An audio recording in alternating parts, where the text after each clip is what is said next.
இன்னைக்கு நம்ம பார்க்க போற ரெசிபி வந்து உளுந்து வடை. பொதுவாவே உளுந்து வடை எல்லாத்துக்குமே செய்ய தெரியும். ஆனாலும் உள்ள நல்லா சாஃப்ட்டாவும், வெளிய நல்லா கிறிஸ்பியாவும் எப்படி பண்ணலான்ட்டு ஒரு 2, 3 டிப்ஸ் சொல்லியிருக்கேன்.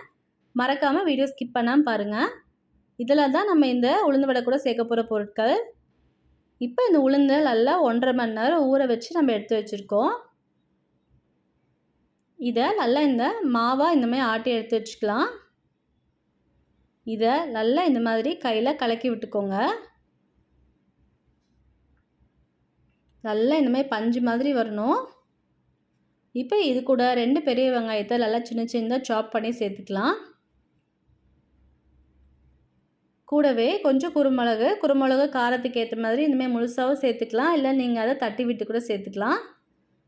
நாங்கள் வந்து கொஞ்சம் இதில் ரெட் சில்லிஸ் ஆட் பண்ணியிருக்கோம். உங்களுக்கு வேணால் நீங்கள் க்ரீன் சில்லிஸ் கூட நல்லா சின்ன சின்னதாக சாப் பண்ணி சேர்த்துக்கோங்க. கூடவே கொஞ்சம் கொத்தமல்லி, கருவேப்பிலை,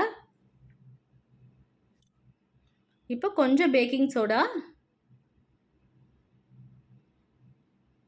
தேவையான அளவு உப்பு சேர்த்துட்டு நல்லா அதை கையில் கலக்கி விட்டுக்கோங்க.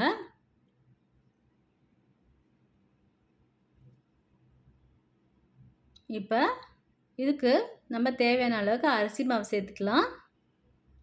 அரிசி மாவு எவ்வளோ வேணுமோ பார்த்துட்டு கொஞ்சம் கொஞ்சமாக சேர்த்துட்டு நல்லா கலக்கி விட்டுக்கோங்க. இப்போ ஒரு பேனில் நம்ம ஆயில் சேர்க்க போகிறோம். ஆயில் நல்லா ஹீட் ஆகணும். இப்போ நம்ம மிக்ஸ் பண்ணி வச்சுருக்கேன் அந்த மாவு பாருங்கள். நம்ம இதெல்லாம் போட்டு எடுத்து வச்சுருக்கோம்ல, எவ்வளோ சூப்பரான டெக்ஸ்சர் வந்துருச்சு. இப்போ ஆயில் நல்லா ஹீட் ஆயிடுச்சு. இப்போ நம்ம இந்த மாதிரி இந்த மாவை எடுத்து நல்லா நடுவில் நல்லா ஒரு ஓட்டை போட்டுட்டு இந்த மாதிரி இப்படி எண்ணெயில் போட்டு எடுக்கணும். இந்த மாதிரி உங்களுக்கு போடுறதா இருந்தாலும் போடலாம். இல்லை வாழை இலையில் வச்சு தட்டி எடுத்து போடுறதா தெரியும்னா அந்த மாதிரி போடலாம். உங்களுக்கு எப்படி விருப்பமோ அதுக்கேற்ற மாதிரி செஞ்சுக்கோங்க. இப்போ போட்டுட்டு அது நல்லா 1 2 இந்த சைடு அந்த சைடு நல்லா அதை திருப்பி விட்டுக்கலாம். கலர் ரொம்ப சேஞ்ச் ஆக வேண்டாம். ஒரு அளவுக்கு நல்லா உங்களுக்கு பார்த்தா தெரியும் இது உள்ளே வெந்துருச்சு அப்படின்ற மாதிரி. இந்த மாதிரி மிதமான ஒரு ஸ்டேஜில் இதை இருக்கணும். இந்த வீடியோ பிடிச்சிருந்தா கண்டிப்பாக கமெண்ட் பண்ணுங்கள்.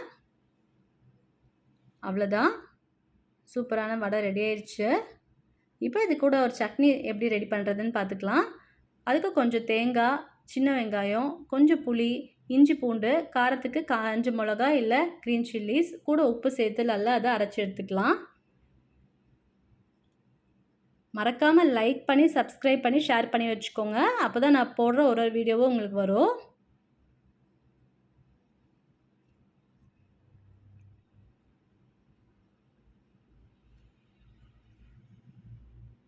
ஈவினிங் ஸ்நாக்ஸ்க்கு ரொம்பவே பர்ஃபெக்ட் அண்ட் ஹெல்த்தியான ஒரு ரெசிபி வந்து இது. கூட வந்து நல்லா ஒரு டீ, ஒரு கோகனட் சட்னி கூட வச்சு சர்வ் பண்ணி சாப்பிட்டிங்கன்னா ரொம்பவே சூப்பராக இருக்கும். மறக்காமல் ட்ரை பண்ணி பாருங்கள்.